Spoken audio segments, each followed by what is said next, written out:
I'm Laura Vitale. On this episode of Laura in the Kitchen, I'm going to show you how I make my homemade ravioli. They're quick, they're simple, they're easy, they're an absolute must in an Italian household. Now, in my family, most Italian families anyway, on Christmas Eve it's all about seafood. We do tons of seafood. But Christmas Day, we do either a homemade ravioli, homemade gnocchi, some sort of homemade pasta, and then we have a roast, potatoes, you name it. So this year we're going to have ravioli, and I'm really excited to show you the recipe. And what's great about it is Christmas might not be for just a few more days, but I'm going to make mine ahead of time, freeze them, they're going to be perfect on the day of. But of course I'm cooking some tonight, I got to eat, you know? Okay, so before we get started, we have to go over the ingredients, so let's do it. You're going to need some fresh ricotta, some parmesan reggiano, an egg, salt and pepper, and some fresh pasta. Now this pasta I made myself, and there's a video on how to make it. I did an episode on it, so go ahead and check that out. It's everything that you need to know about how to make fresh pasta dough, rolling it out, and everything. So that we have one step done. So this is going to be cheese ravioli. In my opinion, that's the best ravioli. I absolutely love it. So to my ricotta, I am going to grate some parmesan reggiano. Whoa. And you can put as much or as little as you want. For this amount, I'm going to say I want about a half cup. So with patience, go ahead and grate that in. And you want to make sure you always use some fresh parmesan reggiano. You do not want to buy the canned stuff that's not even in the refrigerator section.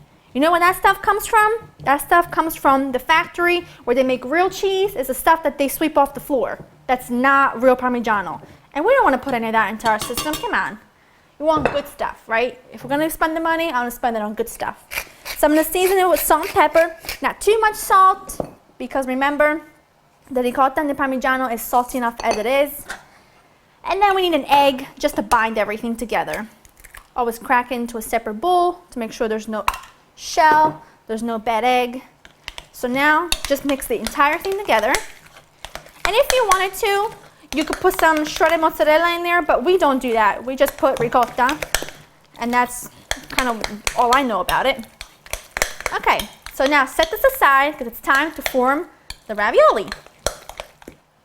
So now we just want to put some flour on the board. And I'm going to take the first sheet of our fresh homemade pasta, which is so perfect. I just adore this recipe because of its simplicity.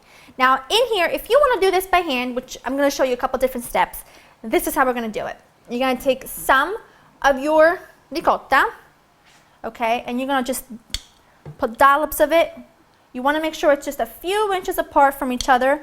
I would say a couple inches, because when we form them, we want them to be correct.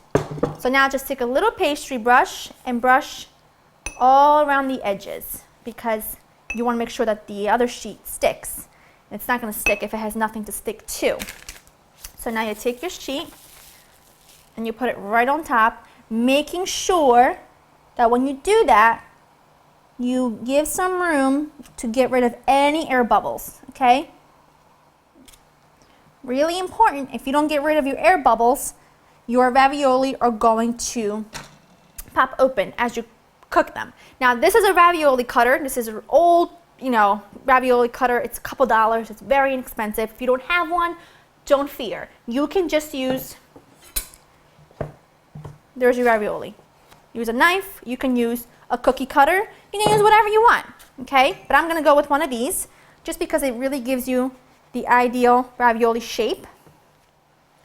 Now here are your first ravioli. Now I'm just putting these back on the cookie sheet that's lined with parchment paper and sprinkled with some semolina.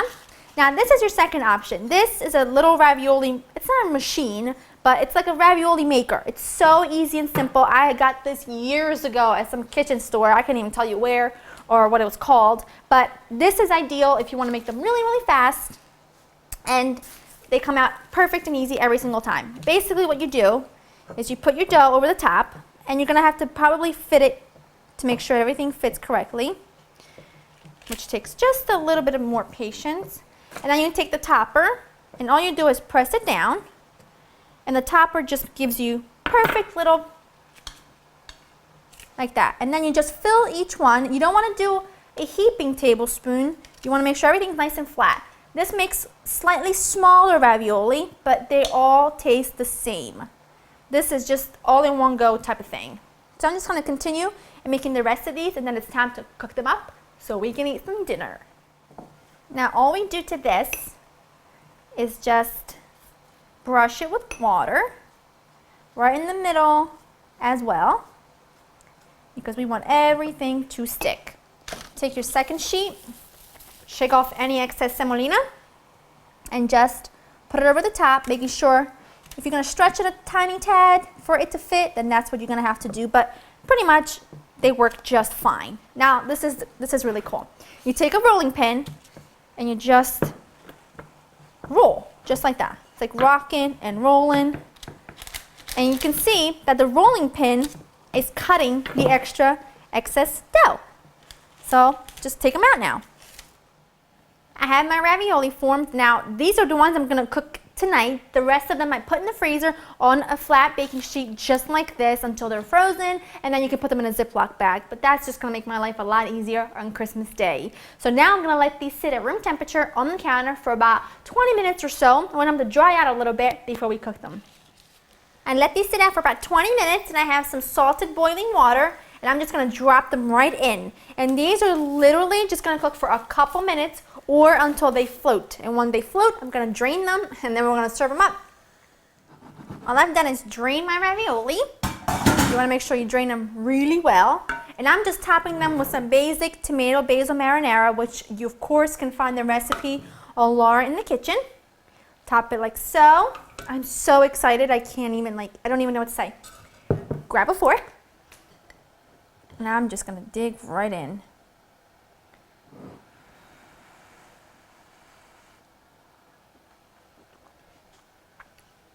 That's how you make a good ravioli. It is so simple, but it just tastes so good. Oh wow. They're just so good. If you love a good cheesy ravioli,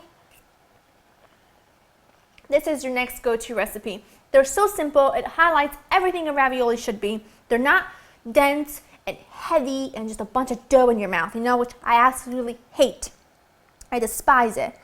Could I put a whole ravioli in my mouth? I think I could. And I did. So good. Well, that's it. I hope you enjoyed spending time with me. For this Christmas Day, make some fresh homemade ravioli.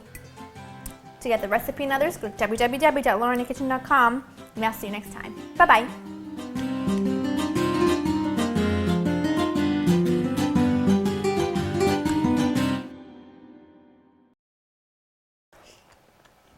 It's so hot, it's making me tear up. But they're so good, I can't stop. I'm going back.